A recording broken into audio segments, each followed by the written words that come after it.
Hello everyone, welcome back to our channel. Hope you all are safe and healthy at your places. I am Neha, a faculty member at Bansal Academy Chandigarh and I teach physical chemistry. Okay, so हम सबको पता है official notification से कि CSIR net का exam इस बार भी जुलाई में नहीं होने वाला. सो प्रोबेबली एग्ज़ाम इस बार भी नवंबर में कंडक्ट होगा और अक्टूबर नवंबर दिसंबर चांसेस वही हैं कि लास्ट में कंडक्ट होगा. एंड अगेन इस बार भी एक ही चांस मिलेगा एग्ज़ाम क्रैक करने का. तो अगर फिर से साल में एक बार एग्ज़ाम हो रहा है, so it means more competition, more students, and obviously we need a good preparation strategy to prepare and to score a good rank in the exam. Okay, so आज के लेक्चर में मैं बेसिकली एक preparation strategy ही discuss करने वाली हूँ आपके साथ, because I teach physical chemistry here. So I will be like telling you all the preparation strategy for physical chemistry. और जो ऑर्गेनिक और इनऑर्गेनिक की प्रिपरेशन स्ट्रैटेजी है उसका जो लिंक है वो आपको मैं डिस्क्रिप्शन बॉक्स में ऐड कर दूंगी. आप वहाँ से क्लिक करके उन सब्जेक्ट्स की भी प्रिपरेशन स्ट्रैटेजी चेक कर सकते हैं. Okay, so first of all I have written these points. ये पर्टिकुलरली फिजिकल केमिस्ट्री के लिए नहीं है, ये पूरे एग्जाम पे एप्लीकेबल है. पहले हम ये कुछ पॉइंट्स डिस्कस करेंगे, after that I will move on to the physical chemistry part. Okay, so देखो, सबसे पहले the thing that I want to like give as a disclaimer here कि don't you dare to choose और like 2 subjects और don't you dare to quit any subject. Like पहले के time पे क्या था, अगर आप पहले कुछ एग्जाम्स की बात करो तो हमारे पास तो बहुत चॉइस होती थी एग्जाम में, बिकॉज हमें बहुत कम क्वेश्चंस अटेम्प्ट करने होते थे और बहुत सारे क्वेश्चंस होते थे. बट अब अगर हम बात करें तो सेक्शन बी में हमें 40 में से 35 क्वेश्चंस अटेम्प्ट करने हैं. सो अगर मुझे 40 में से 35 क्वेश्चंस अटेम्प्ट करने हैं तो मेरे पास ये चांस बिल्कुल भी नहीं है कि मैं फिजिकल इनऑर्गेनिक का पेयर बना लूँ, मैं ऑर्गेनिक इनऑर्गेनिक का पेयर बना लूँ. बिकॉज अगर आपने पिछला एग्जाम दिया है तो आपने ऑब्जर्व किया होगा इनऑर्गेनिक हर एक स्टूडेंट करता है, या तो वो साथ में फिजिकल कर लेते हैं या वो साथ में ऑर्गेनिक कर लेते हैं. लास्ट टाइम जिन स्टूडेंट्स ने ये पेयर बना के एग्जाम में गए, आपने भी देखा होगा कि एग्जाम में इनऑर्गेनिक का लेवल बिल्कुल ही चेंज कर दिया था. तो जो लेवल हम प्रीवियस ईयर के अकॉर्डिंग पढ़ के जाते हैं, you never know next time उस पर्टिकुलर सब्जेक्ट का जो लेवल है वो रहने वाला है या नहीं. लेट्स सपोज आपने फिजिकल और इनऑर्गेनिक कर ली है ना, और एग्जामिनर ने क्या किया, फिजिकल का लेवल बहुत ही अप कर दिया, ऑर्गेनिक आपने की नहीं, फिजिकल का लेवल ही अप है, आपसे अटेम्प्ट नहीं हुआ, सिर्फ इनऑर्गेनिक आपको एग्जाम क्वालिफाई नहीं करा सकती. ओके, सो यहाँ पे 4 सब्जेक्ट्स क्यों लिखा है, बिकॉज आपको फिजिकल इनऑर्गेनिक ऑर्गेनिक के साथ एप्टीट्यूड पार्ट भी कवर करना है. ओके, तो एप्टीट्यूड पार्ट अगर आप कवर नहीं करोगे तो उसमें ये 30 मार्क्स का पूछा जाता है. So that will be a very major loss for you. So aptitude section भी आपको कवर करना ही है. एंड हम अपने चैनल पे एप्टीट्यूड की डेली हमारी लाइव क्लास होती है, सो आप वो भी like you can just watch the videos and cover your aptitude part from that section. Okay, so पहली बात तो ये है कि आपको चारों के चारों पार्ट्स कवर करने हैं, physical, organic, inorganic and aptitude. हाँ, अगर ऐसा होता है कि कुछ पर्टिकुलर टॉपिक है, जैसे अगर कोई मेडिकल वाला स्टूडेंट है तो वो क्वांटम नहीं कर पा रहा है, तो ऐसा भी नहीं है पूरी क्वांटम छोड़ देनी है. क्वांटम में कुछ 1-2 टॉपिक्स है, जैसे वेरिएशन प्रिंसिपल है, वो छोड़ दिया. ओके, वो मैं फिजिकल केमिस्ट्री की जब स्ट्रेटेजी डिस्कस करूंगी तो मैं आपको इलेबोरेट करके बता दूंगी. So you have to cover all the 4 parts. Okay, next we have to do active learning. ये जो चीज़ है ना, ये एक बहुत ही हेल्पफुल और बहुत ही इंपॉर्टेंट पॉइंट है, बिकॉज जब मैं प्रिपेयर कर रही थी तो ये मैं आपको अपने एक्सपीरियंस से बता सकती हूँ, this is gonna help you a lot in your exam. So what we mean from active learning, देखो क्या होता है कि लेट्स सपोज आप प्रिपेयर कर रहे हो, लेट्स सपोज आप फिजिकल पढ़ रहे हो या इनऑर्गेनिक पढ़ रहे हो, है ना, तो आप पढ़ रहे हो कि नोट्स में, you are just revising the concept. उसके बाद आपने क्या करा, कॉपी बंद कर दी और रख दिया. यू डोंट नो आपको वो चीज़ कितने अच्छे से लर्न हुई है. कभी कभी हमें क्या लगता है कि हमें बहुत अच्छे से चीज़ें लर्न हो गई, बट एक्चुअल में जब हम एग्जाम में जाते हैं वो चीज़ें एकदम से सब मर्ज हो जाती है, बिल्कुल ब्लैंक हम फील करते हैं.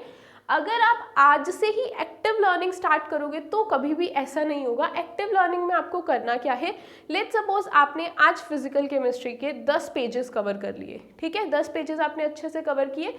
Just close your notebook, okay, उसको रख दो साइड पे, गो फॉर अ वॉक. आप वॉक कर रहे हो, वॉक करते करते साथ में आपको याद होना चाहिए कि अच्छा मैंने आज फर्स्ट टॉपिक ये पढ़ा था, इस टॉपिक के अंदर मेरे पास ये फॉर्मूला था, इस फॉर्मूला में ये इसकी ये यूनिट्स थी, इसकी ये यूनिट थी. नेक्स्ट टॉपिक मेरे पास ये है, उसकी केस में मैंने ये पढ़ा था आज, अगर आप वो 10 पेजेस बिना नोटबुक के, बिना नोटबुक को 2-2 मिनट बाद खोले बहुत अच्छे से कर पा रहे हो, that is known as active learning when you have no source with you. Okay, तो आज आपने 10 पेजेस किए, कल आपने 10 पेजेस किए, 20 पेजेस हो गए, then close your notebook, go for a walk, और वो 20 पेजेस का आपको क्या करना है, एक बार माइंड में थोरो रीडिंग देनी है कि हाँ ऐसा था, फिर ऐसा था, फिर ऐसा था।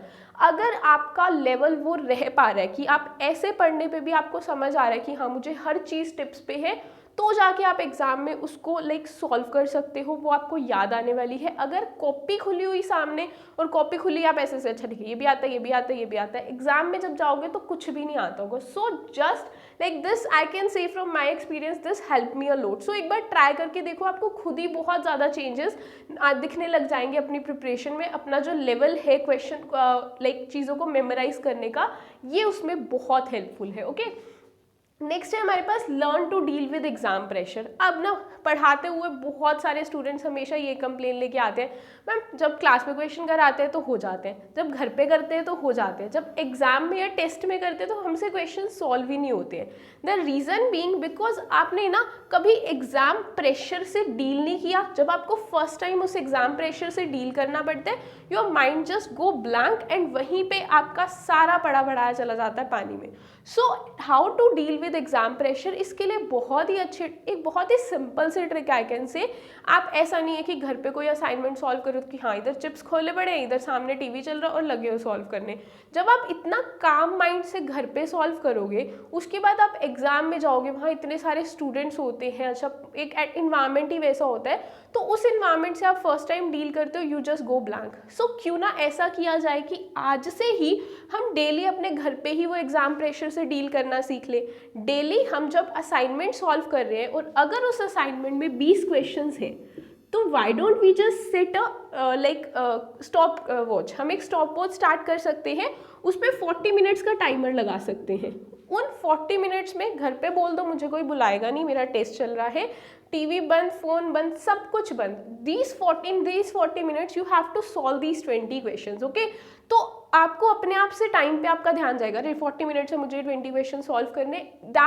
That exam pressure, exam environment you have created at your home. फिर जब डेली आप उस चीज़ से डील कर रहे हो और एग्जाम में जब आप जाके, वो एग्जामिनेशन प्रेशर नाम की चीज़ ही वहाँ नहीं रह जाएगी, बिकॉज वो आपके लिए एक फिर डेली रूटीन की हैबिट बन जाएगी। सो इसको भी ट्राई करके देखना। जो भी स्टूडेंट्स की ये प्रॉब्लम आती है कि हमसे एग्जाम में जाके कुछ नहीं सॉल्व होता, तो ये प्रॉब्लम और बहुत स्टूडेंट्स को आती है। सो उसके लिए you can use this method, daily के डेली क्वेश्चंस ही ऐसे प्रैक्टिस करो जैसे आप एग्जाम में सॉल्व कर रहे हो। Okay, after that last we have the E to D approach, मतलब we will go from easy to difficult approach. ठीक है, स्टूडेंट्स क्या करते हैं, एक बहुत ही ना कॉमन सी मिस्टेक करते हो, पता है क्या सोचते हैं, क्वांटम बहुत टफ है लेकिन स्कोरिंग है। स्कोरिंग भी कितनी है, 25 मार्क्स का मैक्सिमम उसमें से पेपर आ जाता है, 25 to 30 मार्क्स का पेपर आ रहा है सपोज क्वांटम में से, है ना। आई अग्री बहुत स्कोरिंग है, बट इसका फिर लेवल भी तो टफ है ना। पहले दिन से ही उठा के क्वांटम पे बैठ जाएंगे और फिर उस पर क्या करेंगे, 1 मंथ लगा देंगे पूरा क्वांटम कंप्लीट करने में। 1 मंथ में 30 मैक्सिमम टू मैक्सिमम 30 नंबर का आपने पढ़ा है, ज़रूरी तो नहीं है कि 30 के 30 आप वहाँ पे अटेम्प्ट भी कर लोगे। क्वांटम का एक आधा क्वेश्चन तो हमेशा एग्जाम में ऐसे घुमा दिया जाता है कि किसी भी स्टूडेंट से सॉल्व नहीं हो पाता।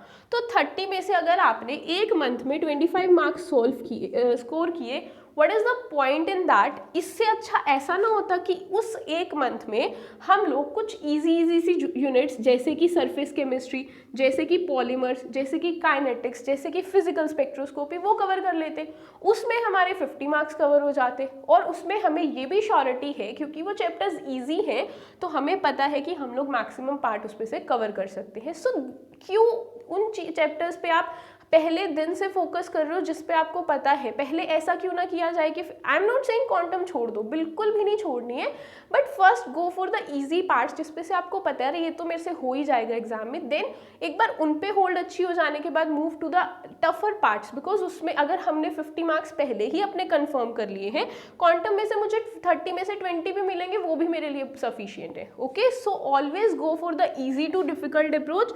लोगों को देख के, दूसरों को देख के ऐसा नहीं सोचना कि अरे उसको तो क्वांटम आती है, मैं भी पहले quantum, no, that we will discuss, that you have to cover midway, okay.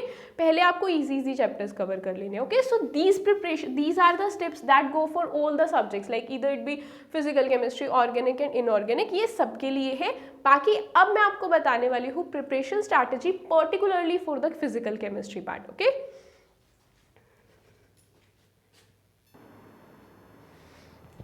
Okay, so these are the units that you have to cover to crack good rank in examination, but उससे पहले देखो physical chemistry पढ़ने के दो बहुत ही अच्छे benefits हैं। वो क्या है?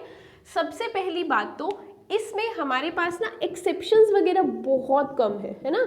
जैसे आप बाकी सब्जेक्ट्स पढ़ते हो तो वहाँ ना आपके पास एक्सेप्शन बहुत होती है। अब उससे क्या होगा, आप एक पर्टिकुलर पैटर्न में अपना चैप्टर पढ़ के गए हो, आपको वही आता है, क्वेश्चन आया पेपर में, आपने उस पर टिक कर दिया, आपको पता ही नहीं था कि वो एक्सेप्शन का क्वेश्चन है और उसका तो आंसर कुछ और आना था, हो गया वहाँ पे नेगेटिव मार्किंग।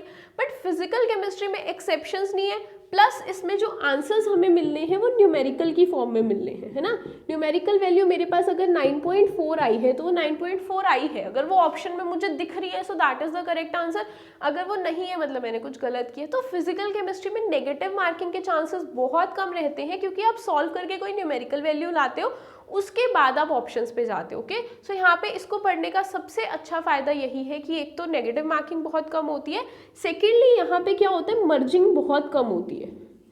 पूरे पेपर में जितने भी फिजिकल के क्वेश्चंस हैं मैक्सिमम 2 या 3 क्वेश्चंस होंगे जिसमें मर्ज होके आ जाता है, इसका इस यूनिट से, इसका इस यूनिट से। जैसे एक आधी बार equilibrium plus electro plus thermo का क्वेश्चन मिक्स है, बहुत रेयर चांसेस, ओके। सो वो तो वी कैन, अगर एक आधा क्वेश्चन आ भी रहा है तो अगर आपने उसमें से एक चैप्टर नहीं भी किया तो आप छोड़ सकते हो, नॉट अ बिग डील। सो ये तो बहुत बड़े एडवांटेजेस है जो फिजिकल को बहुत स्कोरिंग बनाते हैं, और फिजिकल में आपको बेसिकली पढ़ने हैं ये यूनिट्स, ओके। सो इसमें जो सबसे, अब देखो एक और पॉइंट है that I want to discuss. अगर मैं प्रिपरेशन स्ट्रैटेजी फिजिकल केमिस्ट्री की, जिसमें आपको पता है बहुत सारा मैथमेटिक्स इन्वॉल्व है, वो सेम बना दूं मेडिकल स्टूडेंट्स और नॉन मेडिकल स्टूडेंट्स के लिए, सो that will not be in any way fair, because non medical students maths पढ़ रहे हैं पिछले 5-6 साल से, उन्होंने +1 +2 बीएससी के 3 साल पढ़ा है मैथमेटिक्स, तो उनका बहुत अच्छा होल्ड है। मेडिकल वालों का एक टच टूट जाता है मैथ्स से, तो उनका मैथ्स पे अच्छा होल्ड नहीं होता। सो अभी के लिए this will go for both the medical and non medical student. At last I will be like marking out of few points जो मेडिकल स्टूडेंट्स के लिए बहुत हेल्पफुल होंगे। सो इस वीडियो को लास्ट तक देखना अगर आपका मैथमेटिक्स पे होल्ड अच्छा नहीं है, ओके। सो देखो हमें ये यूनिट्स कवर करनी है, तो इसमें देखो सबसे पहले अगर मैं बात करूं केमिकल काइनेटिक्स की, तो बहुत ही स्कोरिंग यूनिट है, ठीक है। इसमें हमारे पास अच्छी वेटेज रहती है एग्जाम में, प्लस ये इसका जो लेवल अगर मैं बोलूँगी, सो दैट विल, जो questions are asked from moderate level के क्वेश्चंस आते हैं, ठीक है। इसको आप ऐसा भी नहीं बोलोगे कि बहुत ही इजी है, मॉडरेट लेवल का चैप्टर रहता है। इसका जो बिल्कुल स्टार्टिंग वाला पार्ट है, to determine zero order first order reactions, वो तो आप +1 क्लास में, +2 में सॉलिड स्टेट है, वहाँ +2 में we have discuss chemical kinetics, तो वहाँ पे हमने डिस्कस करा है, ठीक है। तो ये आपके लिए मॉडरेट लेवल का रहता है, इसको कोई मेडिकल स्टूडेंट हो, नॉन मेडिकल स्टूडेंट हो, बहुत इजीली कर सकता है, बिकॉज इसमें कोई कॉम्प्लेक्स मैथमेटिक्स जैसे इंटीग्रेशन, डिफरेंशिएशन कुछ भी यूज नहीं होता। So this goes for both the students, okay. उसके बाद हम बात करते हैं फिजिकल स्पेक्ट्रोस्कोपी की। फिजिकल स्पेक्ट्रोस्कोपी का भी आई विल से कि लेवल जो रहता है मॉडरेट ही रहता है, ऐसा नहीं है कि बहुत टफ है। क्यों? क्योंकि इसमें भी आपको बस कंसेप्ट समझने हैं।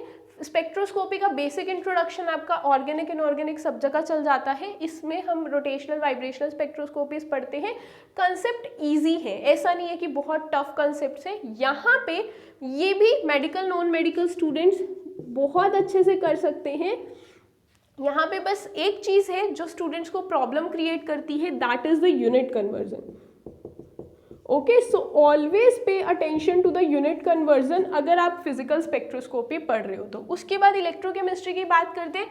इलेक्ट्रोकेमिस्ट्री भी आई विल से कि इसका जो स्टार्टिंग वाला पार्ट है, वो बिल्कुल ईजी रहता है, जिसमें हम गैल्वेनिक सेल्स वगैरह पढ़ते हैं, नर्स्ट इक्वेशन पढ़ते हैं, और इसका जो पीछे वाला पार्ट है जिसमें हम लोग ट्रांसफरेंस सेल के बारे में पढ़ते हैं, वो स्टूडेंट्स को थोड़ा सा प्रॉब्लम क्रिएट करता है, सो उसको हम टफ पार्ट पे कंसीडर कर सकते हैं। तो अब एक बात सुनो, आप अगर सारा सिलेबस कर रहे हो, अगर आपने मेरी बिल्कुल पहली ही एडवाइस मान ली है जिसमें आपने तीनों के तीनों, चारों के चारों सब्जेक्ट्स कवर किए, तो अरे जब हम इतना सिलेबस कर रहे हैं तो ट्रांसफरेंस सेल वाला पार्ट छोड़ दो, एक क्वेश्चन आ जाएगा मैक्स टू मैक्स, तो क्या हुआ, हमने तो सारा सिलेबस अच्छे से पढ़ा है। सो अगर आपको बाकी आप सारा सिलेबस कर रहे हो तो इसमें आप ट्रांसफरेंस सेल वाला पार्ट छोड़ सकते हो, बिकॉज वो ना स्टूडेंट्स को आती है थोड़ी सी प्रॉब्लम एग्जाम में लाइक अटेम्प्ट करने में।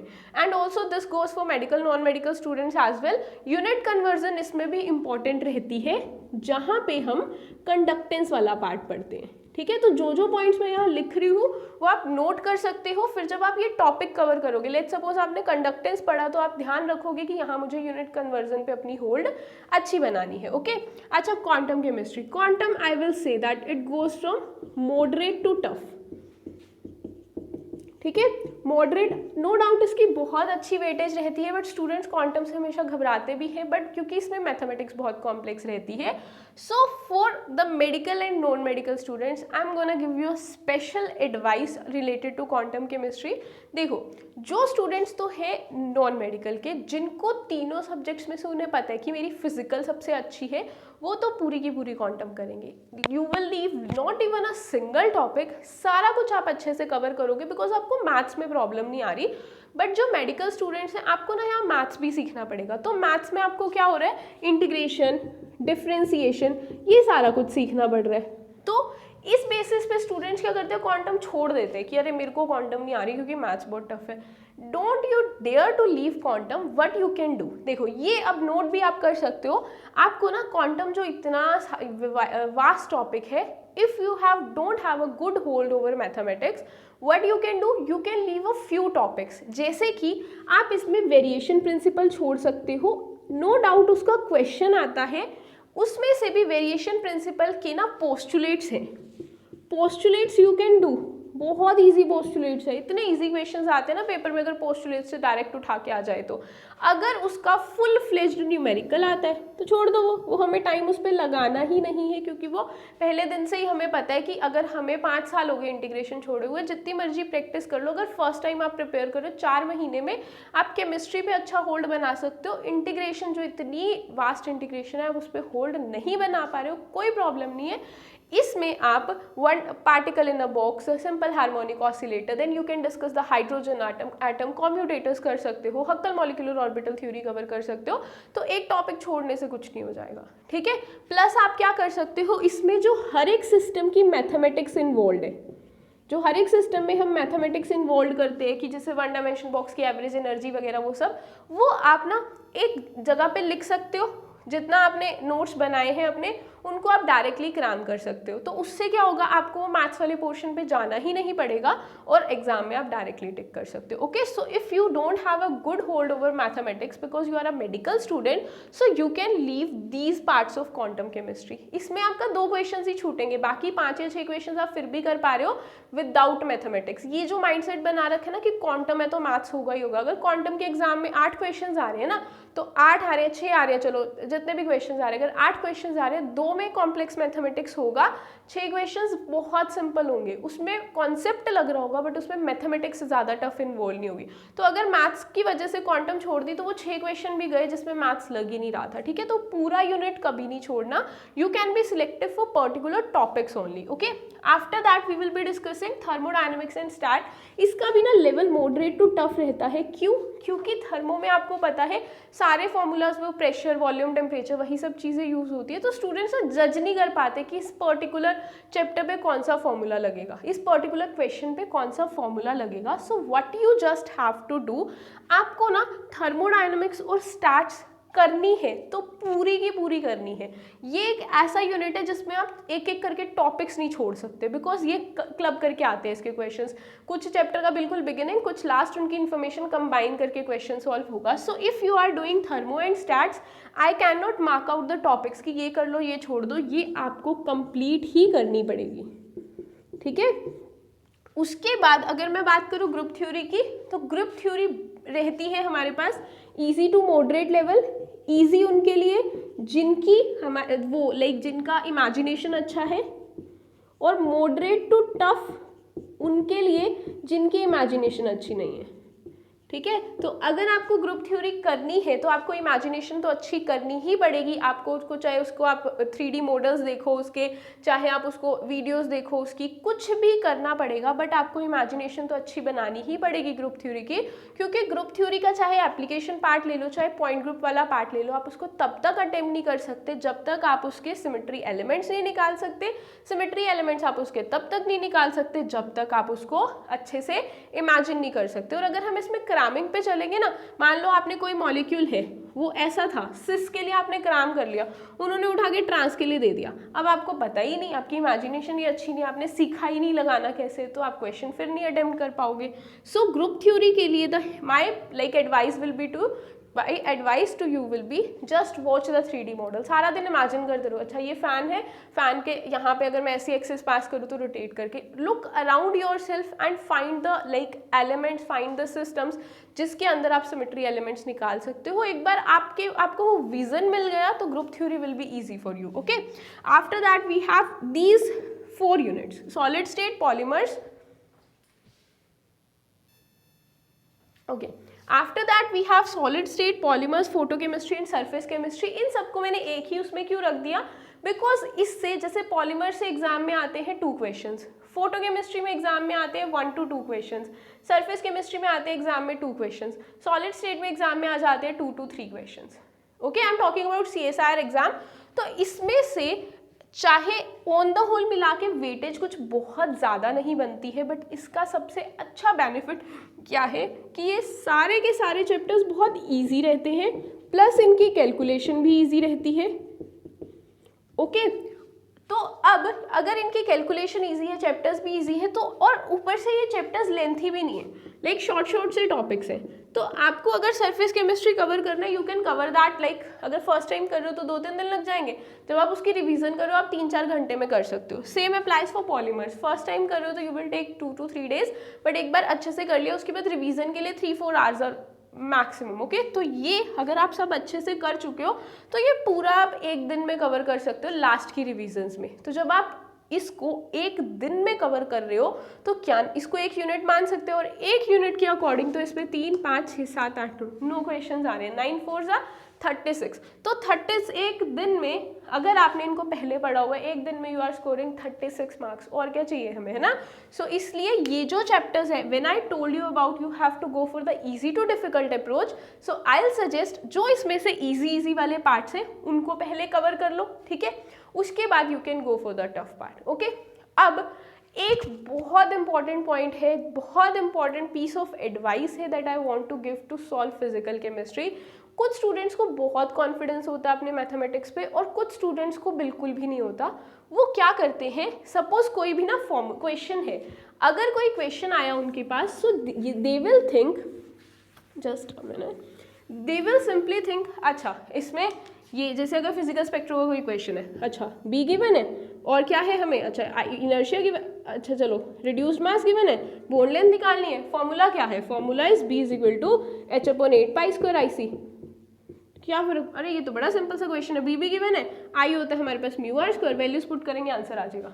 ये जो करते हो ना तुम, वैल्यूज पुट करेंगे आंसर आ जाएगा, पेपर में जाके जब वैल्यूज पुट करोगे तो I can assure you answer नहीं आएगा। क्यों आंसर नहीं आएगा, क्योंकि आपने यहाँ पे तो पुट करके देखा नहीं, इतने कॉन्फिडेंट थे कि आंसर आ जाएगा, वहाँ जाके आपको पता चला इसमें दुनिया जहान की तो पहले यूनिट कन्वर्जन है, ठीक है, उसके बाद फिर इसमें डिवीजन है इतनी सारी, ठीक है, मल्टीप्लीकेशन है। अब डिवाइड हमें लगता था हमें बहुत अच्छे से आती है, बट हम इतने ओवर कॉन्फिडेंट थे कि हमने ना कभी प्रैक्टिस ही नहीं करी, ये तो ऐसे ही हो जाएगा। तो ये जब एग्जाम में आया तो वहाँ पे डिवाइड करने में ही माइंड इतना फ्रस्ट्रेट हो जाता है ड्यू टू एग्जामिनेशन प्रेशर, क्योंकि बाकी भी क्वेश्चन सॉल्व करने डिवाइड पे ही 5 मिनट लग जा रहे हैं। तो इसलिए if you want to like attempt physical chemistry questions in the examination, reach to the final answer। Options कभी कभी क्या होता है, हमारा आंसर ना ऐसे आ जाता है, हमारा आंसर आ जाता है जैसे 10 की पावर लेट्स सपोज हमारा आंसर कुछ लॉग की फॉर्म में आ जाता है, log 30, ठीक है। अब आंसर हमें प्रॉपर वैल्यू में गिवन है, ठीक है, आपने आधा ही छोड़ दिया कि अच्छा ठीक है log 30 आ ही जाएगा, नहीं आएगा। क्यों? क्योंकि आपको log की कन्वर्जन ही नहीं आती, log टेबल वहाँ प्रोवाइडेड नहीं है, कैलकुलेटर वहाँ अलाउड नहीं है, तो आप कैसे log 30 को कन्वर्ट करोगे फाइनल आंसर में? यहाँ तो छोड़ दिया कि हो ही जाएगा, वहाँ जाके हुआ नहीं क्योंकि आपने इस चीज़ की प्रैक्टिस नहीं की। So if you want to like attempt physical chemistry into the examination, तो आपको ये करना है कि हर एक क्वेश्चन जिसको आपने स्टार्ट किया है उसको एंड रिजल्ट तक पहुंचाना है कि 4 ऑप्शन, अगर उसका फाइनल आंसर 5.4 है तो मेरा आंसर जब तक 5.4 नहीं आएगा मुझे उसे नहीं छोड़ना। क्यों? क्योंकि एग्जाम में तभी, यहाँ तो कोई वो तो है नहीं है कि थ्योरेटिकल एग्जाम है, अच्छा आधे स्टेप कर दिए 5 में से 2 नंबर मिल जाएंगे, नहीं ना, या तो 4 के 4 मार्क्स मिलेंगे या तो फिर मिलेंगे नहीं। तो 4 के 4 मार्क्स लेने के लिए you have to choose one option. वो तभी पॉसिबल है जब आप अपना फाइनल आंसर तक पहुंचोगे। ये जो अप्रोच है हो ही जाएगा, फॉर्मूला तो याद हो गया मुझे, this will not gonna help. Okay, so this will be my advices and my suggestions for you to prepare for physical chemistry in the examination. Hope you will like pick out the points from here and prepare well for your exam. Thank you for watching.